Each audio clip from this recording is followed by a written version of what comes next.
Mes parents ne sont pas venus à mon mariage parce qu'ils ont dit que c'était l'anniversaire de ma sœur et qu'ils ne pouvaient pas manquer sa fête. J'ai immédiatement arrêté de subvenir à leurs besoins financiers, mais ce qui s'est passé ensuite a été une grande surprise pour tout le monde. Bonjour, merci pour votre soutien continu, cela compte beaucoup pour nous. Si vous aimez les histoires que nous partageons, veuillez vous abonner à cette chaîne. Ce serait formidable si vous pouviez laisser un commentaire pour nous dire de quelle ville vous nous regardez. Maintenant, plongeons dans les détails de l'histoire d'aujourd'hui. Ce matin-là, l'air sentait le mensonge et la pluie, cette sorte de douceur humide qui colle à la peau et promet quelque chose de beau. Je me tenais devant le miroir fissuré de la petite loge, tirant sur les manches en dentelle de ma robe. D'occasion, mais je me l'étais approprié avec une aiguille et du fil. Mes mains tremblaient, non pas à cause de la nervosité de me marier avec Daniel, mais dans l'espoir qu'il viendrait. Maman et papa. Je leur ai envoyé un texto hier soir, une dernière supplique. S'il vous plaît, venez juste pour la cérémonie.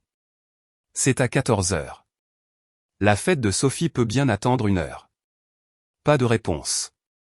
Juste un silence, épais comme le brouillard qui s'installait dehors. J'avais passé des années à imaginer ce jour. Pas la robe ou les vœux, mais leur visage. Le hochement de tête bourru de papa, le sourire larmoyant de maman pendant que je remontais l'allée. Ils me devaient bien ça. J'ai été leur distributeur de billets, leur coursier, leur bouée de sauvetage depuis que j'étais assez grande pour signer un chèque. Il y a 3 ans, j'ai vidé mes économies pour couvrir l'opération du genou de papa quand il a refusé de demander une aide sociale. L'été dernier, j'ai fait des doubles services au restaurant pour que maman puisse conserver sa précieuse adhésion au club de jardinage alors que l'hypothèque menaçait. Tout ce que je demandais, c'était ce jour. 1 heure pour moi. Le lieu de réception était une grange aménagée, tout en bois patiné et guirlandes lumineuses que Daniel avait installées lui-même. Il m'a souri ce matin-là, sa cravate de travers, ses yeux noisettes brillants. « Tu es radieuse, Maya » avait-il dit, et j'avais presque failli le croire. 50 chaises étaient alignées le long de l'allée, une foule modeste, ses parents, mes collègues, quelques cousins qui n'avaient pas encore choisi leur camp. J'avais gardé 2 places au premier rang, juste à côté de l'arche où le pasteur Jen nous unirait. 2 chaises vides avec de petites cartes manuscrites, réservées pour Robert et Linda Pierce. À 13h55, j'ai jeté un coup d'œil par les portes de la grange, mon bouquet de marguerites se fanant dans ma main. Le parking en gravier était à moitié plein, les voitures brillaient sous la bruine. Aucune trace du pick-up rouillé de papa ou de la berline proprette de maman. Mon estomac s'est noué, mais je me suis dit qu'ils étaient en retard. Qu'ils arriveraient en trombe, agités, maman s'agitant avec son chapeau, papa marmonnant à propos de la circulation. Il ne manquerait pas ça. Pas après tout. L'horloge a sonné 14 heures. Daniel m'a serré la main en coulisses, ses doigts calleux me stabilisant. « Prête, mon amour » a-t-il murmuré. J'ai hoché la tête, la gorge serrée, et la guitare a commencé une douce mélodie qu'il avait choisie parce qu'elle lui rappelait notre premier rendez-vous. Je suis sorti, les portes de la grange grinçant, et 50 têtes se sont tournées. Des sourires, des applaudissements, quelques exclamations de surprise devant la robe que j'avais cousue tard dans la nuit, bien trop de nuit. J'ai forcé un sourire en retour, mes yeux cherchant ces 2 chaises. Vide. L'allée semblait interminable, chaque pas plus lourd que le précédent. Mes talons s'enfonçaient dans le bois, un bruit sourd contre la musique. Daniel se tenait sous l'arche, rayonnant, inconscient du trou qui se creusait dans ma poitrine. J'ai de nouveau balayé la salle du regard. Peut-être s'était-il glissé en retard, assis au fond? Rien. Juste des cousins qui chuchotaient, tante Claire qui s'essuyait les yeux, et ces maudites chaises vides qui me fixaient comme une gifle. À mi-chemin, mon téléphone a vibré dans la petite poche que j'avais cousue dans la robe. Stupide, je sais, mais je l'avais gardé en mode vibreur, au cas où. J'ai vacillé. Le front de Daniel s'est plissé alors que je le sortais d'une main, serrant les marguerites de l'autre. Une notification a éclairé l'écran. Sophie Pierce a publié une photo. Ma sœur. Je n'aurais pas dû regarder. Mais je l'ai fait. Elle était là, en plein rire, un cierge magique dans une main, un verre dans l'autre. Des ballons partout, roses et dorés, et le bras de maman autour d'elle, souriant comme si c'était le plus beau jour de sa vie. Papa, en arrière-plan, coupant un gâteau. Le gâteau de Sophie. La légende, meilleur 25e anniversaire de tous les temps. La famille sait faire la fête. Horodaté à 13h58. Le téléphone a glissé, tombant bruyamment sur le sol. Daniel s'est précipité pour le ramasser, mais je lui ai fait signe que non. Ma vision s'est brouillée. Il n'était pas coincé dans les embouteillages. Il n'était pas en retard. Il l'avait choisi. Encore. Toujours elle. La guitare a hésité, puis a repris, et j'ai réalisé que j'avais arrêté de marcher. Tout le monde me regardait. Le pasteur Jen, Daniel, toute la salle retenait son souffle. Je voulais crier, lancer les marguerites sur ces chaises vides et regarder les pétales se disperser. Au lieu de ça, je me suis redressé, j'ai croisé le regard de Daniel et j'ai terminé la marche.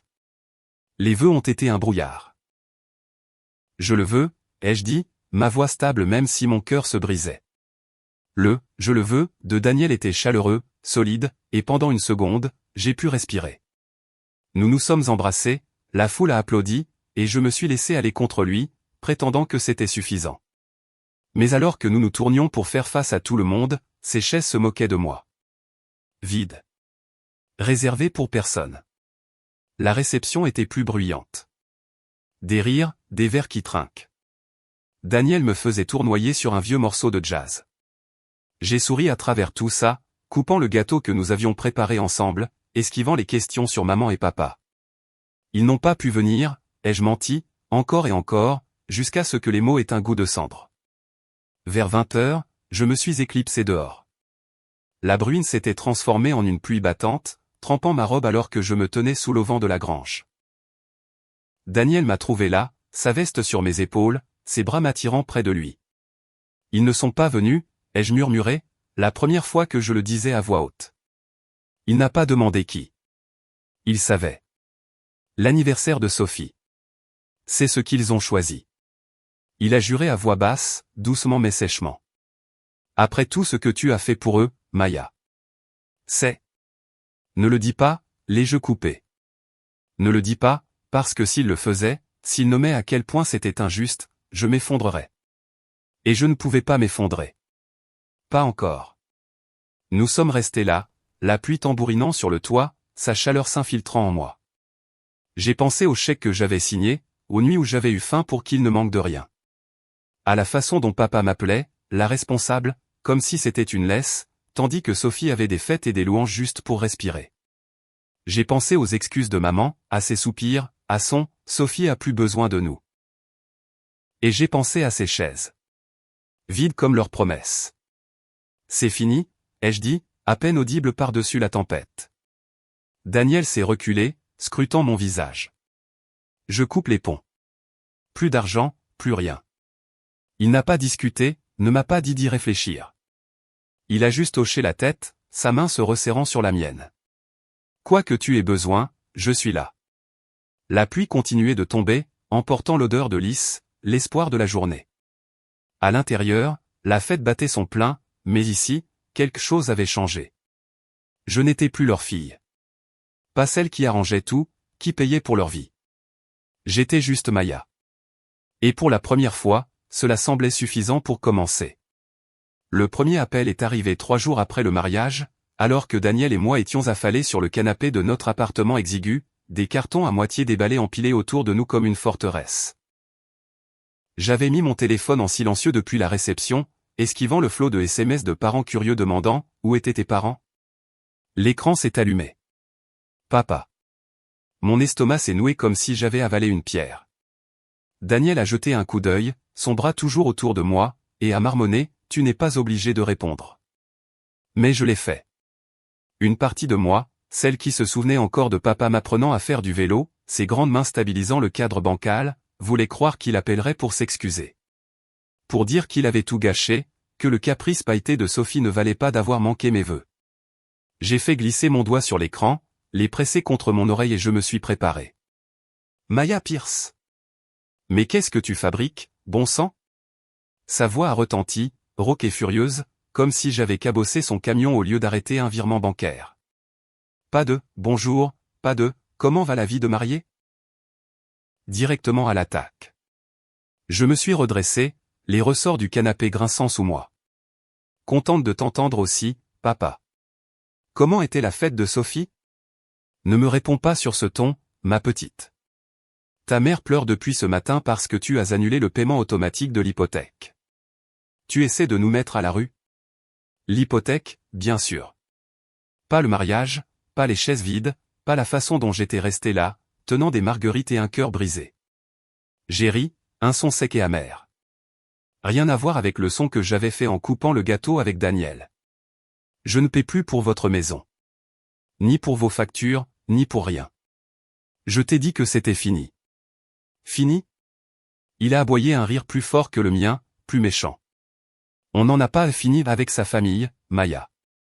On t'a élevé, nourri, on t'a mis un toit sur la tête. Et j'ai remboursé ça 10 fois, ma voix s'est brisée, plus fort que je ne le voulais. La main de Daniel a trouvé mon genou, me ramenant à la réalité. Je suis votre compte en banque depuis que j'ai 22 ans, papa. J'ai renoncé à l'université pour que vous ne perdiez pas la maison. J'ai fait des doubles services pendant que Sophie faisait la fête à travers 3 filières qu'elle n'a jamais terminées. Et vous n'avez même pas pu venir à mon mariage parce que son anniversaire était plus important. Silence. Pendant une seconde, j'ai cru qu'il avait raccroché. Mais ensuite, j'ai entendu sa respiration, lourde et saccadée. Ce n'est pas juste, a-t-il dit finalement, plus bas, mais avec une pointe de venin. Sophie est sensible. Elle avait besoin de nous. Tu es forte, Maya. Tu l'as toujours été. On s'est dit que tu comprendrais. Comprendre. Le mot m'a frappé comme une gifle, brûlante et cuisante. Je me suis levé, arpentant le petit salon, esquivant un carton étiqueté « Cuisine » avec l'écriture désordonnée de Daniel. Je ne suis pas une machine, papa. J'avais besoin de vous aussi. Un jour. Une heure. Et vous avez choisi son gâteau plutôt que mes vœux. Tu déformes la situation, a-t-il lâché. On n'a rien choisi. C'était un mauvais timing, c'est tout. Tu fais une montagne d'un mauvais timing. J'ai arrêté de marcher, ma main libre se crispant en un point. Vous le saviez depuis des mois. Je vous ai supplié de venir. Vous n'avez même pas appelé pour dire que vous ne viendriez pas. Il a soufflé, comme si j'étais la personne déraisonnable. On n'est pas parfait, d'accord? Mais ça, nous couper les vivres, c'est méchant. Ingrat. Après tout ce qu'on a fait. Fait pour moi, les jeux interrompus, ma voix montant à nouveau. Qu'avez-vous fait pour moi dernièrement, papa? Dis-moi. Quand est-ce que tu m'as demandé pour la dernière fois comment j'allais au lieu de combien je pouvais envoyer? Une autre pause, plus longue cette fois. Je pouvais l'imaginer dans leur cuisine en désordre, ses sourcils épais froncés, cette expression têtue sur la mâchoire dont j'avais hérité. Écoute-moi bien, a-t-il dit, lentement, délibérément. Tu as une chance de réparer ça. Remets l'argent, excuse-toi auprès de ta mère, et on oubliera ces bêtises. Si tu ne le fais pas, tu es dehors. Plus de famille, plus d'héritage, rien. Je te rayerai de ma vie comme si tu n'avais jamais existé. La menace est tombée lourdement, comme une brique à travers une vitre. Mon souffle s'est coupé. Daniel se tenait près de moi, ses yeux sombres d'inquiétude. Je voulais crier, pleurer, dire à papa qu'il ne pouvait pas faire ça. Mais il le pouvait. Il avait toujours été le roi des ultimatums, maniant la culpabilité comme un sceptre. J'ai dégluti difficilement, goûtant le sel et la fureur. Alors fais-le, ai-je dit, plus bas maintenant, stable. Réunis-moi. Je n'ai pas besoin de votre maison ou de votre nom s'ils viennent avec des conditions. Tu ne le penses pas, a-t-il grondé. Tu regretteras ça, Maya. Tu reviendras en rampant quand tu réaliseras ce que tu as perdu. Au revoir, papa. J'ai raccroché avant qu'il ne puisse répondre, mon pouce tremblant alors que j'appuyais sur le bouton. Le téléphone a vibré à nouveau instantanément. Lui, rappelant. Mais je l'ai jeté sur le canapé, le laissant vibrer jusqu'au silence. Daniel m'a attiré contre lui, sa chemise sentant légèrement la sueur et la pluie de notre nuit de noces. Ça va, a-t-il murmuré dans mes cheveux. Non, ai-je admis, mon visage pressé contre sa poitrine. Mais ça ira. Cette nuit-là, les textos ont commencé. Maman d'abord. Comment as-tu pu nous faire ça, Maya? Ton père est hors de lui. Nous sommes ta famille. Aucune mention du mariage, pas de « désolé, juste plus de culpabilité. Sa spécialité. Puis Sophie. Un mémo vocal, parce qu'elle ne pouvait pas se donner la peine de taper. Waouh, Maya, super classe. Piquer une crise pour une fête. Grandis un peu. Maman et papa sont au plus mal à cause de toi. Sa voix dégoulinait de cette suffisance qu'elle avait perfectionnée à 16 ans. Le bébé qui n'avait jamais eu à mériter quoi que ce soit. Je l'ai supprimé sans répondre, mais les mots me rongeaient. Piquer une crise pour une fête. Comme si ce n'était rien. Comme si je n'avais pas passé des années à les soutenir pendant qu'elles dansaient à travers la vie à mes frais. Je suis resté éveillé, le ronflement doux de Daniel à côté de moi, ressassant la menace de papa. Je te rayerai de ma vie comme si tu n'avais jamais existé. Ça faisait mal. Mon Dieu, ça faisait mal. Mais ça a aussi allumé quelque chose en moi, une étincelle que je n'avais pas ressentie auparavant. S'ils pouvaient m'effacer si facilement, peut-être que je pouvais les effacer aussi. Le lendemain matin, j'ai trouvé une lettre glissée sous notre porte. Pas de timbre, juste mon nom dans l'écriture carrée de papa. Je l'ai ouverte avec Daniel devant un café, la cuisine encore un chaos de carton. À l'intérieur, un paragraphe tapé sur leur vieille imprimante, à compter de ce jour, Maya Jane Pierce n'est plus notre fille. Elle a choisi l'égoïsme plutôt que la famille. Tous les liens sont rompus. Robert et Linda Pierce. Je l'ai fixé, le papier tremblant dans mes mains. Daniel a juré assez fort pour faire aboyer le chien du voisin. Ils sont fous, a-t-il dit, arrachant la lettre pour la relire. Ils ne peuvent pas être sérieux. Si, ils le sont, ai-je murmuré. Et ils l'étaient. Je le savais au plus profond de moi. Leur fierté était plus grande que leur amour. J'ai plié la lettre, l'ai rangée dans un tiroir que je n'ouvrirai plus jamais, et j'ai croisé le regard de Daniel. C'est fini. Il m'a serré dans ses bras, farouche et protecteur. Mais je n'ai pas pleuré. Pas encore. L'étincelle grandissait, réchauffant la douleur froide dans ma poitrine. Il m'avait renié, certes. Mais je les avais reniés en premier. Dans ma tête, dans mon cœur, à la seconde où j'avais raccroché ce téléphone. Et pour la première fois depuis des années, je me suis senti libre. Peut-être. Ou du moins, en chemin.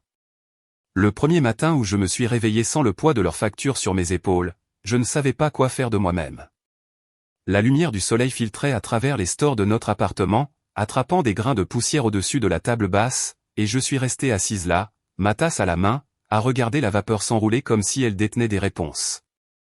Daniel était déjà parti, à son travail de menuiserie, me laissant avec le silence et un compte en banque qui, pour une fois, ne se vidait pas. J'avais passé si longtemps à canaliser chaque dollar de côté vers maman et papa ou hypothèque, service public, les urgences sans fin de Sophie que la liberté ressemblait à un inconnu qui squattait mon canapé. Inhabituel, inconfortable, mais mienne. J'ai commencé petit. J'ai pris les 200 $ que je leur aurais virés cette semaine-là et j'ai acheté un mixeur d'occasion à la place. Un truc rouge cerise cabossé d'une friperie, son moteur grognant comme une tondeuse à gazon. La pâtisserie avait toujours été mon refuge, à l'époque où je pétrissais de la pâte à 3 heures du matin après mes services au restaurant, l'odeur de levure noyant les leçons de papa sur le devoir. Maman se moquait de ça. Un passe-temps n'est pas un gagne-pain, Maya. Mais avec sa voix hors de ma tête, je me suis permis de rêver. Et si ça pouvait l'être? Et si je pouvais construire quelque chose juste pour moi? Ce printemps-là, j'ai transformé notre cuisine en champ de bataille. La farine recouvrait chaque surface, le beurre tachait mes jeans, et le four tournait si fort qu'il faisait transpirer les fenêtres. J'ai testé des recettes. Du pain au levain qui craquait juste comme il faut, des brioches à la cannelle dégoulinante de sucre brun, des tartelettes au citron assez acidulées pour vous réveiller. Daniel a servi de cobaye, souriant à travers des doigts collants, son « bébé, c'est de l'or » m'encourageant. En mai, j'avais assez économisé avec mes pourboires du restaurant pour louer un stand au marché fermier. Mes mignardises, je l'ai appelé, griffonnant le nom sur une ardoise avec des mains qui tremblaient, non pas de peur, mais de quelque chose de vivant, de vorace. Le marché était un chaos, des enfants poursuivant des ballons, des chiens reniflant ma table, l'air épais de café et de maïs soufflé. Mon premier jour, j'ai tout vendu en 3 heures. Une femme avec une tresse grise a acheté 6 cônes, a dit qu'il lui rappelait ceux de sa grand-mère, et j'ai failli pleurer là, derrière la caisse. Des inconnus m'ont souri, m'ont tendu des billets froissés, m'ont demandé quand je reviendrais. Pas de culpabilisation, pas de « tu nous dois », juste des gens qui aimaient ce que je faisais. C'était petit, mais c'était à moi. Et ça a grandi, semaine après semaine, miche après miche. La famille de Daniel m'a accueilli à bras ouverts, comme si j'avais toujours été là. Sa mère, Hélène, une femme nerveuse avec des mains de potière, est arrivée au marché avec une pile de serviettes en Vichy qu'elle avait cousues pour mon étalage. « Tu as un don, Maya ?» a-t-elle dit, sa voix chaleureuse, sans condition. Son père, Tom, m'a construit un stand en bois pour le stand, le ponçant jusqu'à ce qu'il soit lisse tout en plaisantant sur la cravate de travers de Daniel au mariage. Il me demandait comment s'était passée ma journée, quels étaient mes projets, pas l'état de mon portefeuille. À leur dîner du dimanche, le rôti fumant, les rires rebondissant sur les murs, je me suis senti vu d'une manière que maman et papa n'avaient jamais pris la peine de me voir. Ça a recousu certains des trous qu'ils avaient laissés. Mais les bords s'effilochaient encore. Je n'ai pas eu de leurs nouvelles directement, pas après la lettre. Silence radio, comme si j'avais disparu de leur orbite. Mais les rumeurs allaient bon train. Tante Claire, la sœur de maman, a appelé en juin, sa voix tendue avec ce ton indiscret que je connaissais trop bien. Tes parents ont des difficultés, Maya. Sophie a été un vrai problème et les factures s'accumulent. Ils ne le diront pas, mais tu leur manques. Je l'ai remercié, j'ai raccroché, et je n'ai pas rappelé. Je leur manquais ? Mon argent leur manquait. S'il m'avait manqué, il serait venu quand ça comptait. Puis la lettre est arrivée. Fin août, une nuit humide où les cigales criaient dehors. Je l'ai trouvée dans la boîte aux lettres, l'écriture en boucle de maman sur l'enveloppe. Maya agit, pas d'adresse de retour, comme si elle ne voulait pas que je la renvoie. J'ai failli la déchirer sur le champ, mais la curiosité, ou le masochisme, l'a emporté. À l'intérieur, 2 pages de son écriture suppliante. Ton père est trop fier pour le dire, mais nous souffrons.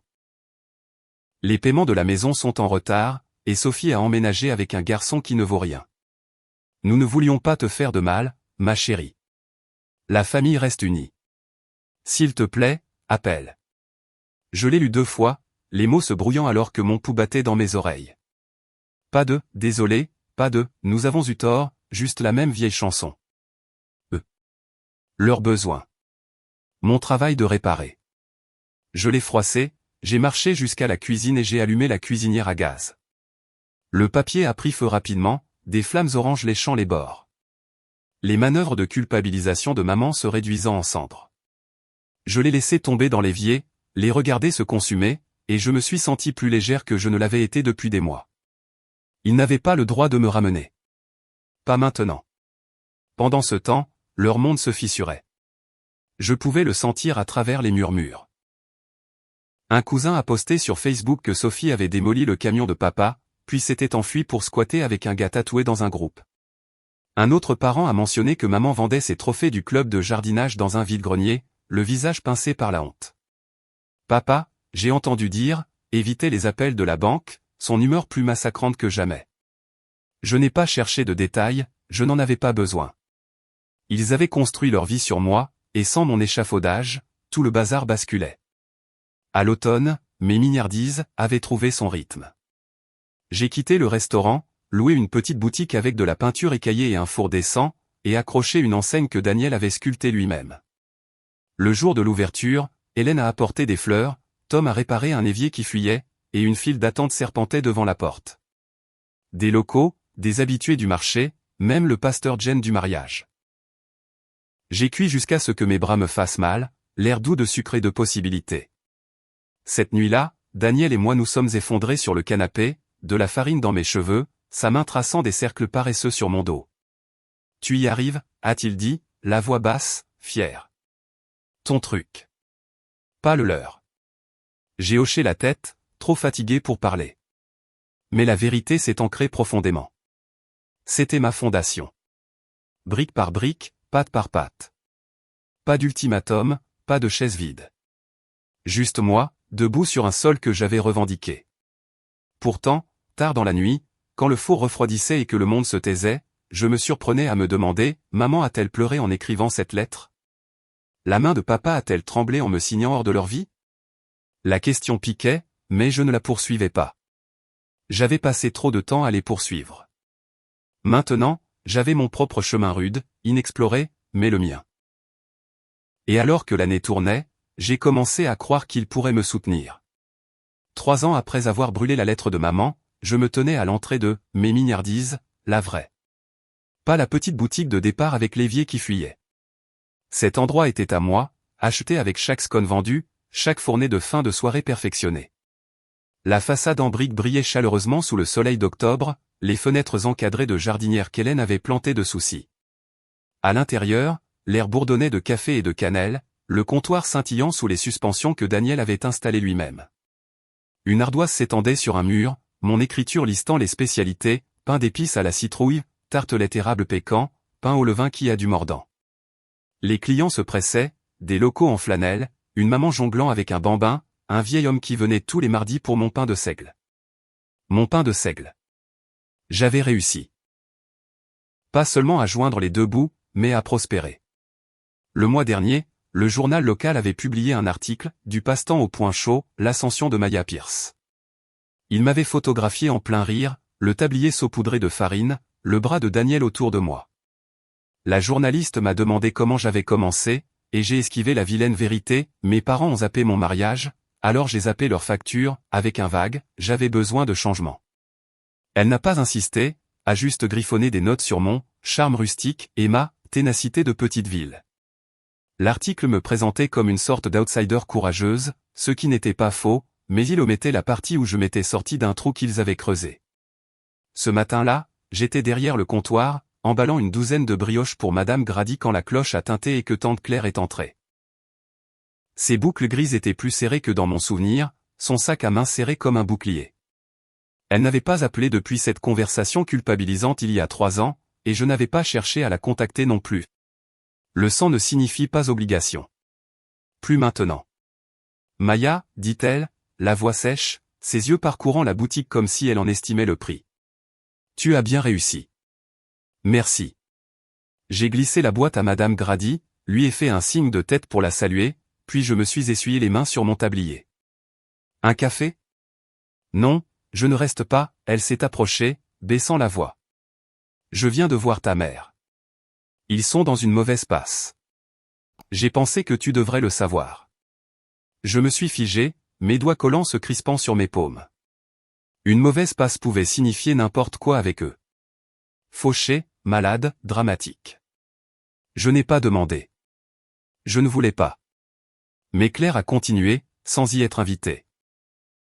Sophie est partie avec un musicien, les a laissés sans rien. La maison est à 1 mois de la saisie. Ton père boit à nouveau, pire qu'avant. Linda est une épave, elle vend la moitié de leurs affaires. Ils ne le diront pas, mais ils ont besoin de toi. Besoin de moi. Les mots ont atterri comme un coup de poing. Vieux et familier. Je les regardais, le bourdonnement de la boutique s'estompant en un rugissement sourd dans mes oreilles. Ils avaient besoin de moi il y a 4 ans, Claire. Ils ne sont pas venus. Ses lèvres se sont pincées.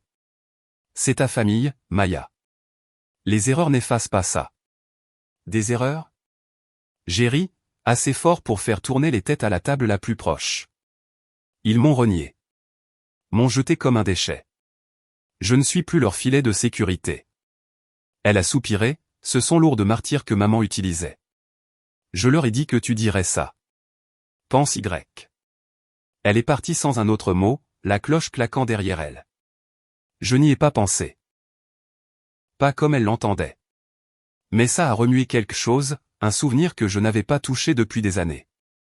J'avais 9 ans, les cheveux en couette de travers, debout dans notre jardin avec une carte en papier de construction sur laquelle j'avais passé des heures. Ma première récompense de l'école, pour un concours d'orthographe stupide. J'avais couru à la maison pour leur montrer, éclatant de fierté. Papa faisait un barbecue, maman s'affairait autour d'une table pour le 5e anniversaire de Sophie. Des serpentins, un gâteau avec des roses roses, la totale. Je leur ai tendu la carte, rayonnante. Regardez ce que j'ai eu. Papa a à peine jeté un coup d'œil. C'est bien, Maya. Aide ta sœur avec la pinata. Maman a souri, distraite. Mets-la sur le frigo plus tard, ma chérie. Puis elle s'est retournée vers les rires de Sophie. plus tard, n'est jamais venu. La carte a fini froissée sous un carton de jus, oublié. Sophie a eu une fête. J'ai eu un haussement d'épaule. C'était toujours comme ça. Son projecteur, mon ombre. Je m'en suis débarrassé, pétrissant la pâte plus fort que nécessaire, le rythme me stabilisant. Ils m'avaient mise de côté depuis que je savais marcher, et je les avais laissés faire. Jusqu'à ce que je ne le fasse plus. Maintenant, leur désordre n'était pas mon fardeau. J'avais ma propre vie. Une que j'avais construite avec de la sueur, du sucre et des gens qui restaient. Daniel a remarqué mon humeur ce soir-là. Nous étions dans notre nouvelle maison, une ruine à rénover que nous avions achetée 6 mois plus tôt, pleine de planchers qui craquent et de potentiel. Il ponçait une étagère dans le salon, la sueur accrochée à son jean, pendant que je remuais la soupe sur la cuisinière. « Tu es silencieuse » a-t-il dit, s'essuyant les mains. « Qu'est-ce qui se passe ?» Claire est passée. J'ai continué à remuer, la louche grattant la casserole. Elle a dit que maman et papa s'effondrent. Sophie est partie, la maison est fichue. Le même vieil appel à l'aide. Il a posé le papier de verre, s'est approché de moi. « Tu ne vas pas y retourner, n'est-ce pas ?» « Non. » J'ai croisé son regard, ferme. Ils ont fait leur lit. Ce n'est pas à moi de les border. Il a hoché la tête, un soulagement fugace dans son regard. Puis il m'a serré dans une étreinte qui sentait le bois et lui. « Tu nous as, maintenant. » « Nous. » Lui. Hélène, Tom. L'équipe de la boulangerie que j'avais embauchée. Jess avec ses tatouages, Miguel qui brûlait une fournée sur 3 mais charmait chaque client. Mon orbite s'était élargie, et elle ne les incluait pas. Pourtant, les mots de Claire me rongeaient. Saisie, alcool. J'ai imaginé les yeux injectés de sang de papa, les mains tremblantes de maman, et j'ai ressenti une douleur. Pas de la culpabilité. Mais quelque chose de plus doux, de plus triste. Le fantôme de l'enfant qui avait voulu leur fierté. Le fossé a continué de se creuser. Au printemps, mes mignardises avaient un deuxième emplacement, un pop-up dans la ville voisine. J'étais debout 16 heures par jour certains jours, mais la douleur était la bonne, celle qui construit quelque chose. Hélène a organisé une fête pour mon 34e anniversaire. Lasagne, trop de vin, un gâteau qu'elle avait préparé en utilisant ma recette, souriant en allumant les bougies. « C'est toi qui m'as appris celle-là, ma petite » a-t-elle dit, et j'ai ri jusqu'à en avoir mal aux côtes. Pas de chaise vide, pas d'ultimatum. Juste de l'amour, désordonné et réel. Les rumeurs continuaient de filtrer. Le petit ami de Sophie l'avait larguée, elle était revenue s'écraser à la maison, puis était repartie après une dispute explosive. Papa avait mis ses outils au clou. Le jardin de maman se flétrissait. Je n'ai pas appelé, je n'ai pas vérifié. Mais tard dans la nuit, en étalant la pâte sous l'unique ampoule de la cuisine, je me demandais jusqu'où ils tomberaient avant de se souvenir de moi. Pas comme leur fille, mais comme celle qu'ils avaient perdue. Celle qui avait arrêté de les rattraper. On a frappé un jeudi soir de novembre, 4 ans après le mariage. J'étais dans la cuisine de notre maison en rénovation, les poignets plongés dans une fournée de pain d'épices, la maison chaude de clous de girofle et de mélasse.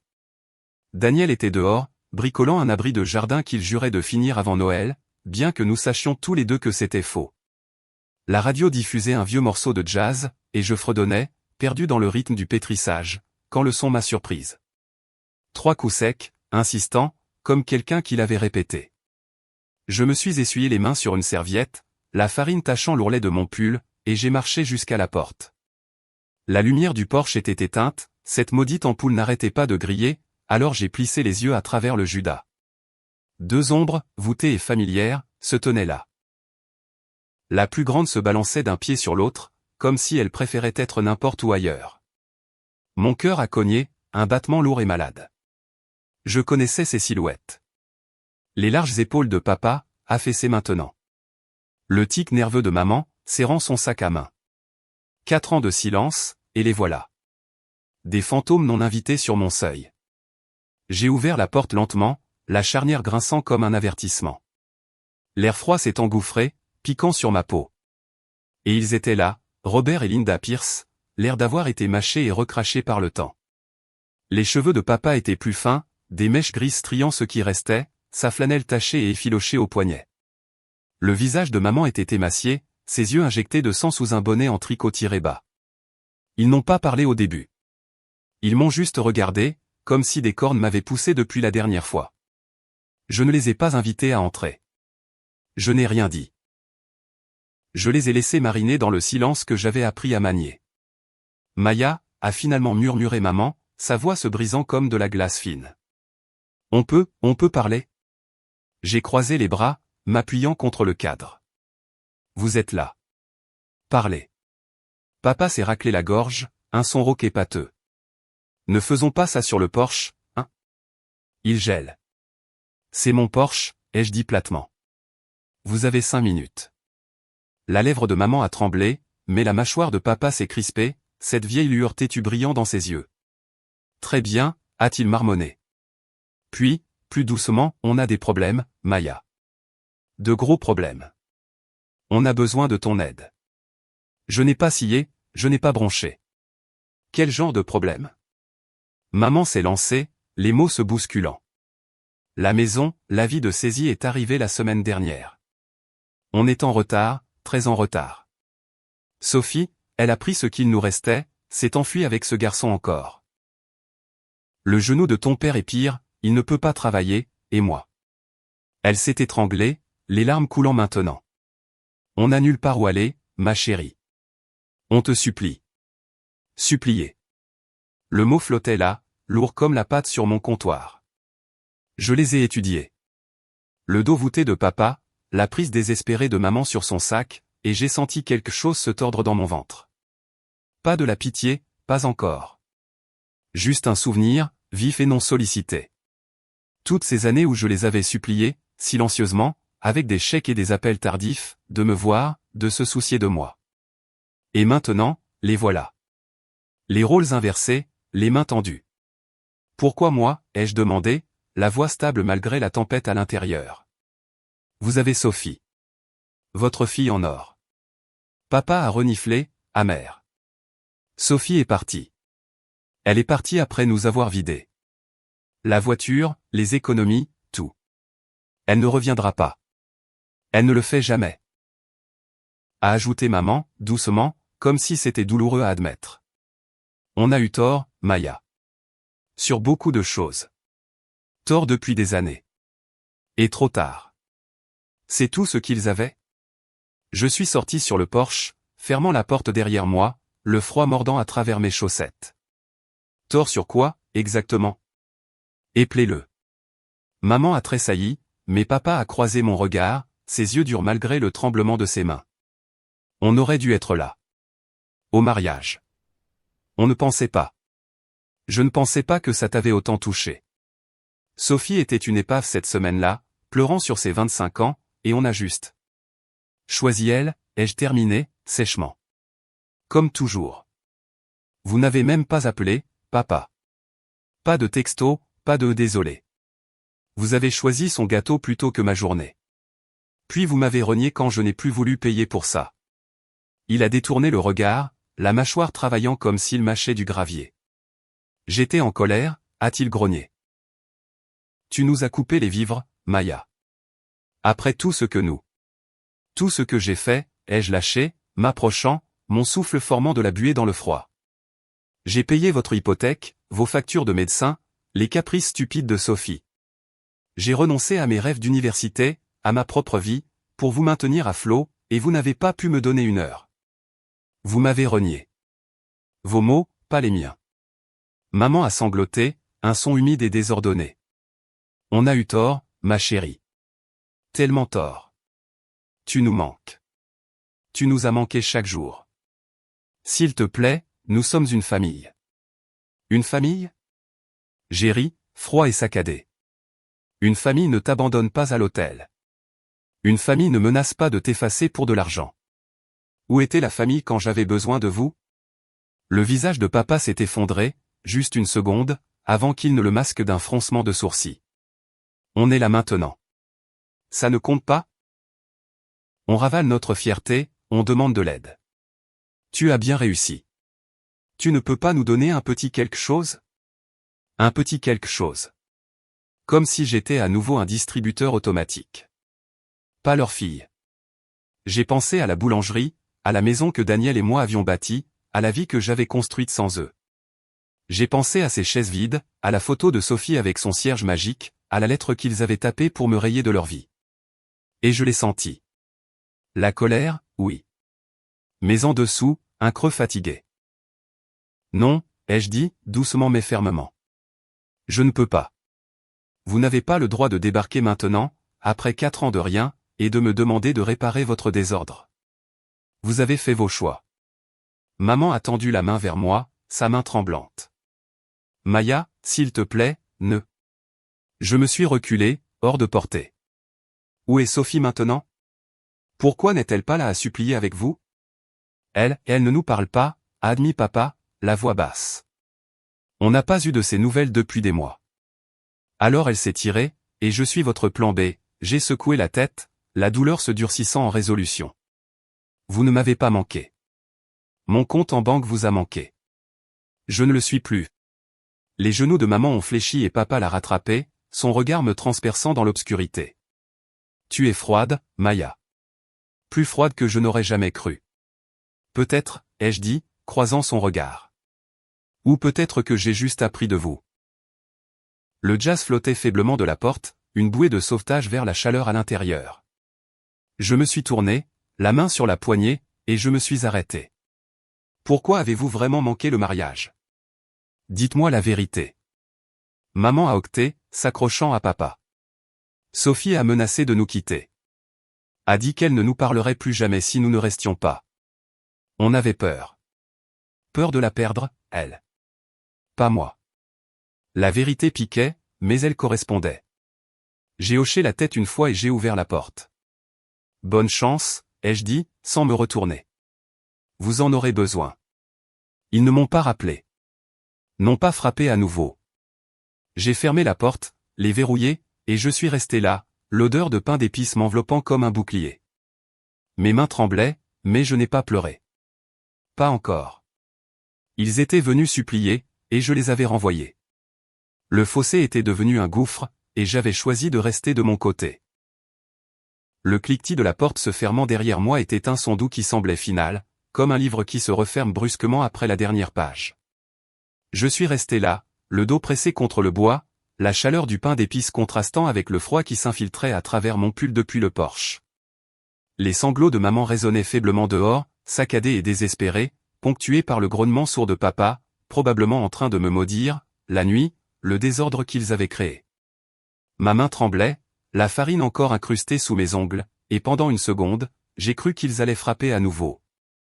Une partie de moi, l'ancienne partie, l'enfant qui courait vers eux avec des cartes de concours d'orthographe, le voulait. Voulait qu'ils se battent pour moi, pas pour mon argent. Puis le poing de papa a heurté la porte, 3 coups sourds qui ont fait vibrer le cadre. Maya, a-t-il beuglé, la voix pâteuse d'alcool et de fureur. Ouvre cette maudite porte. On est tes parents. Tu n'as pas le droit de nous tourner le dos. J'ai tressailli, l'instinct me faisant reculer, mais je n'ai pas tourné la poignée. Ces mots me rongeaient, des hameçons familiers essayant de me ramener. Je pouvais l'imaginer dehors, le visage rouge, les poings serrés comme il l'était quand j'osais lui répondre adolescente. Les pleurs de maman ont redoublé, un gémissement aigu. Robert, arrête, s'il te plaît. Et je l'ai entendu le tirer, ses supplications se dissolvant en hoquets. Ma poitrine s'est serrée, un nœud de colère et de quelque chose de plus doux, quelque chose qui faisait trop mal pour être nommé. Les 5 minutes sont écoulées, ai-je crié à travers le bois, ma voix plus stable que je ne le pensais. Rentrez chez vous. Chez nous? Papa a ri, un son amer et strident. On n'en a plus, grâce à toi. Tu te crois meilleur que nous maintenant, hein? La grande dame avec ta boulangerie et ton mari? Trop bien pour ton propre sang? Je me suis laissé glisser le long de la porte, les genoux contre ma poitrine, le sol froid contre mes chaussettes. Ces mots piquaient, mais ils ne collaient pas. Pas comme avant. Je ne suis pas meilleur, ai-je dit, assez fort pour être entendu. J'en ai juste fini. Vous avez eu votre chance. Il y a 4 ans. Vous avez choisi Sophie. Vous vous êtes choisi vous-même. Pas moi. Silence, lourd et saccadé. Puis maman, plus proche maintenant, sa voix étouffée comme si elle avait pressé son visage contre la fente. On est désolé, Maya. Mon Dieu, on est tellement désolé. On ne savait pas que ça en arriverait là. S'il te plaît, juste un peu d'aide. On te remboursera, je le jure. Me rembourser. J'ai presque ri, le son se coinçant dans ma gorge comme un sanglot. Avec quoi? L'argent volé par Sophie? Les outils de papa au clos? J'ai pensé au chèque que j'avais signé, aux nuits où je m'étais privé pour qu'ils aient plus. J'avais assez payé. Vous ne pouvez pas, ai-je dit, doucement mais fermement. Vous ne l'avez jamais pu. Papa a frappé à nouveau, un coup sec qui m'a fait sursauter. Tu es sans cœur, ma fille. On t'a élevé, et c'est ce qu'on obtient. Jeté comme des ordures. Sans cœur. Le mot a fait sauter quelque chose en moi, et je me suis relevé d'un bond, ouvrant la porte si vite que papa a reculé en trébuchant, maman suffocant à côté de lui. La lumière du porche s'est allumée où Daniel devait l'avoir réparée et leur visage brillait durement dans la lueur jaune. Vous voulez parler d'être sans cœur? Vous m'avez abandonné à mon mariage. Vous avez choisi le caprice de Sophie plutôt que mes vœux. Vous m'avez renié parce que je ne voulais plus financer vos vies. Et maintenant vous êtes là, à supplier, parce qu'elle est partie et qu'il ne vous reste rien. C'est ça, être sans cœur, papa. C'est vous. Il est resté bouche bée, sans répartie, pour une fois. Maman s'est agrippée à son bras, des larmes striant ses joues, son bonnet en tricot glissant pour révéler des racines grises. On ne le pensait pas, a-t-elle murmuré. La lettre, le mariage, on a eu tort. On le voit maintenant. Maintenant, ai-je répété, sortant sur le porche, le froid mordant mes bras nus. Maintenant que vous êtes fauché et seul? Où étaient les excuses quand je vous ai appelé en pleurant après la réception? Où étaient-elles quand vous avez signé ce papier pour me rayer de votre vie? Vous n'avez pas le droit de réécrire l'histoire parce que vous avez peur. Les épaules de papa se sont affaissées, le combat le quittant. Il avait l'air vieux. Plus vieux que 62 ans. Plus vieux que je ne l'avais jamais vu. On a merdé, a-t-il marmonné, les yeux sur les planches déformées sous ses bottes. J'ai merdé. Je pensais que tu serais toujours là. Tu étais la forte. La forte. Combien de fois avait-il dit ça? Comme si c'était une médaille et non une chaîne. J'ai secoué la tête, le vent tirant sur mes cheveux. Je l'étais. Jusqu'à ce que je ne le sois plus. Vous avez oublié que je suis une personne, pas un pansement. J'ai ma propre vie maintenant. Une vie dans laquelle vous n'avez pas votre place. Maman a de nouveau tendu la main vers moi, ses doigts effleurant ma manche avant que je ne me retire. Ne fais pas ça, Maya. On est une famille. On peut tout recommencer. Non, les jeux coupés, sèchement, définitivement. Vous m'avez oublié quand ça comptait. Maintenant, oubliez que j'existe. C'est ce que vous vouliez, n'est-ce pas? C'est ce que vous avez écrit. Sa main est retombée, et elle s'est effondrée contre papa, sanglotant dans sa poitrine. Il a passé un bras autour d'elle, me fusillant du regard par-dessus sa silhouette tremblante. Tu regretteras ça, a-t-il dit, bas et rauque. Quand on ne sera plus là, tu regretteras de ne pas avoir aidé. Peut-être? Ai-je dit, croisant son regard. Mais je regrette plus de vous avoir laissé m'utiliser pendant des années. Au revoir. Je me suis retourné, suis entré et j'ai fermé la porte. Lentement cette fois, délibérément. Le cliquetis de la serrure a résonné comme un coup de feu. Papa a crié quelque chose, étouffé et furieux, mais je n'ai pas compris. Les gémissements de maman se sont estompés alors que leur pas s'éloignait, le gravier crissant sous leur retraite. Je me suis de nouveau effondré sur le sol, le dos contre la porte, et j'ai laissé le silence s'installer. Le jazz jouait toujours, doux et mélancolique maintenant. L'odeur de pain d'épices était un faible réconfort. Mes yeux brûlaient, des larmes chaudes coulant sur mes joues. Pas pour eux, pas vraiment. Mais pour la fille que j'avais été. Celle qui avait attendu qu'ils viennent. Je me suis essuyé le visage, en colère contre cette faiblesse, quand la porte de derrière s'est ouverte en claquant. Daniel est entré, de la sueur sur son jean, son visage passant de la confusion à l'alarme en me voyant. Maya. Il s'est agenouillé à côté de moi, ses mains encadrant mon visage. Qu'est-ce qui s'est passé? Ils étaient là, ai-je étouffé, me penchant contre lui. Maman et papa. Ils suppliaient. J'ai dit non. Il a juré, doucement et férocement, me tirant contre sa poitrine. Son rythme cardiaque battait régulièrement sous mon oreille, me ramenant sur terre alors que les sanglots redoublaient. Tu as fait ce qu'il fallait, a-t-il murmuré, ses lèvres effleurant mes cheveux. Tu es libre maintenant. Libre. Le mot semblait fragile, glissant, mais je m'y suis accroché. J'avais fermé la porte sur eux. Sur la culpabilité. Sur des décennies à trop donner. Daniel m'a tenu jusqu'à ce que les larmes cessent, jusqu'à ce que la maison ne soit plus que nous deux à nouveau, la tempête dehors s'estompant en un bourdonnement lointain. Je me suis relevé, chancelante mais solide, et je suis retourné à la pâte. Elle était froide maintenant, trop travaillée. Mais j'en avais besoin quand même, laissant mes mains retrouver leur rythme. Ils étaient partis. Vraiment partis. Et j'étais toujours là. Debout. De l'autre côté de ce gouffre. La victoire était silencieuse, douce amère. Mais elle était mienne. 6 mois après avoir fermé la porte à maman et papa, le printemps s'est glissé dans notre petit coin du monde, doux et insistant. Les soucis dans les jardinières de la boulangerie ont de nouveau fleuri, leurs têtes dorées se balançant dans la brise, et la maison à rénover sentait la peinture fraîche au lieu de la sûre. Je me tenais dans la chambre d'enfant que nous avions aménagée dans la chambre d'amis, une main sur mon ventre gonflé, l'autre lissant le bord d'un berceau que Daniel avait construit. En chêne, robuste, poncé jusqu'à obtenir un fini soyeux. Enceinte de 7 mois, je la sentais donner des coups, un petit choc contre mes côtes qui me faisait sourire à chaque fois. Elle. Notre fille. Nous n'avions pas encore choisi de nom, mais je savais que ce ne serait ni Linda ni Sophie. C'était un nouveau départ, une page blanche. Mes mignardises bourdonnaient, les 2 emplacements étant maintenant très fréquentés.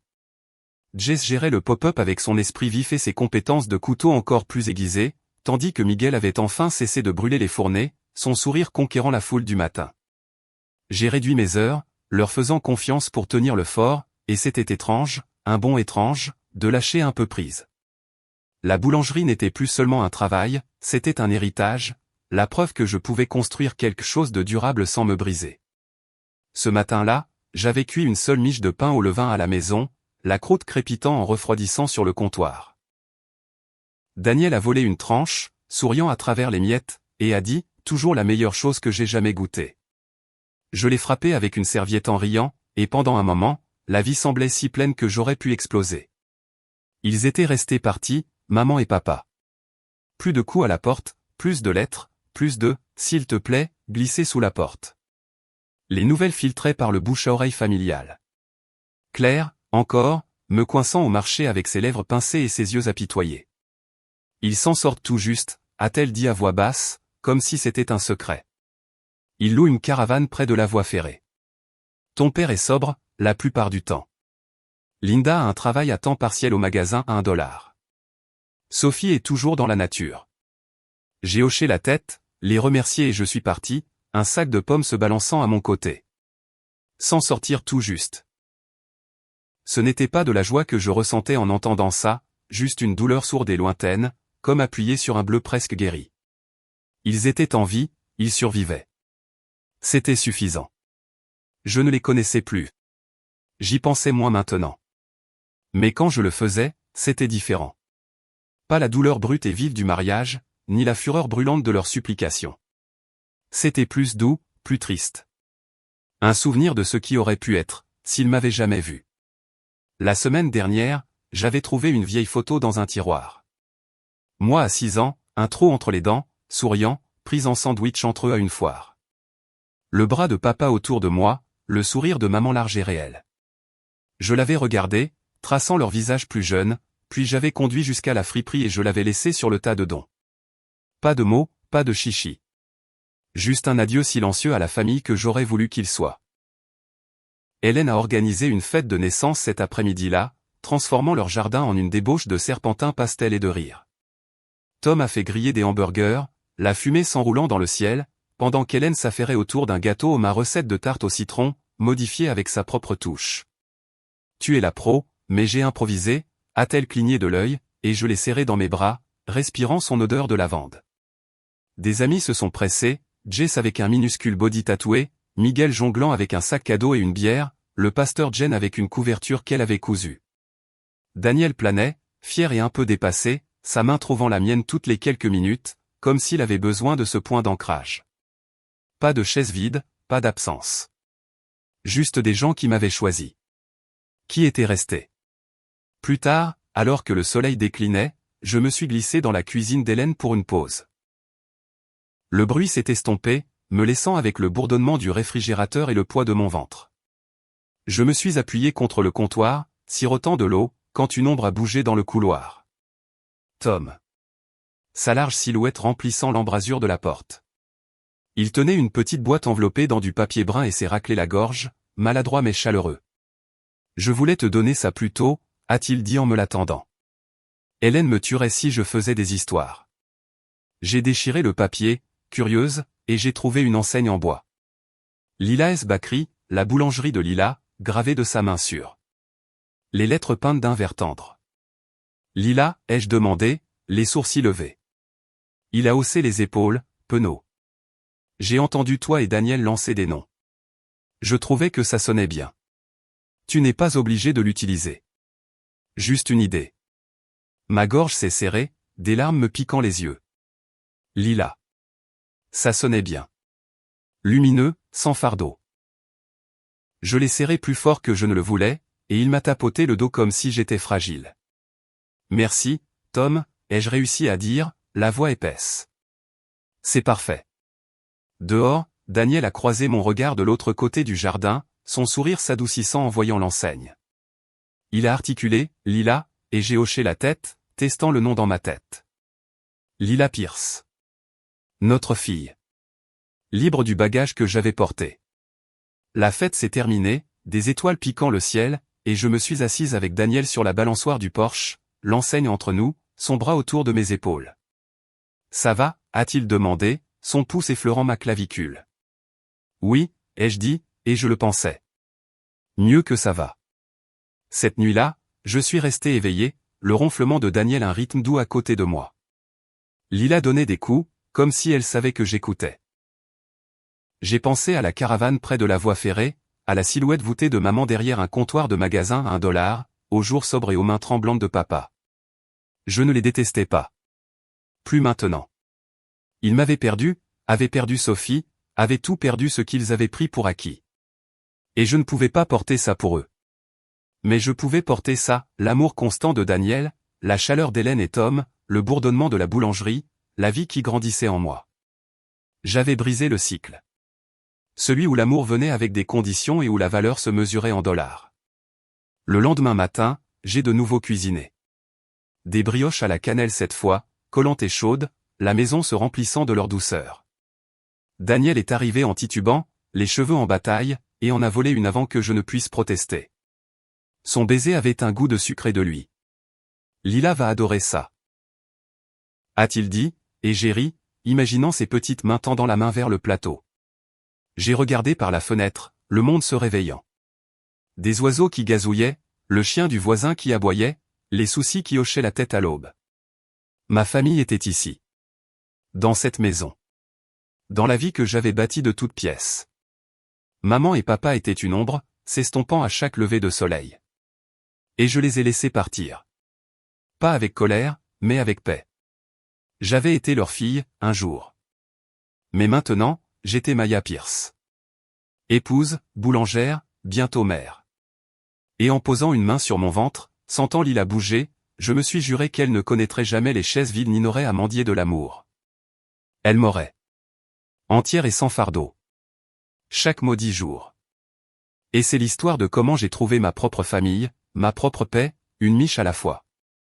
Si le parcours de Maya a résonné en vous, cliquez sur le bouton j'aime pour me le faire savoir. C'est comme laisser une brioche chaude sur mon comptoir. N'oubliez pas de vous abonner et d'activer la cloche pour ne jamais manquer une histoire sur la libération et la construction d'un nouveau départ. Partagez vos pensées dans les commentaires. Avez-vous déjà dû fermer une porte pour en ouvrir une nouvelle?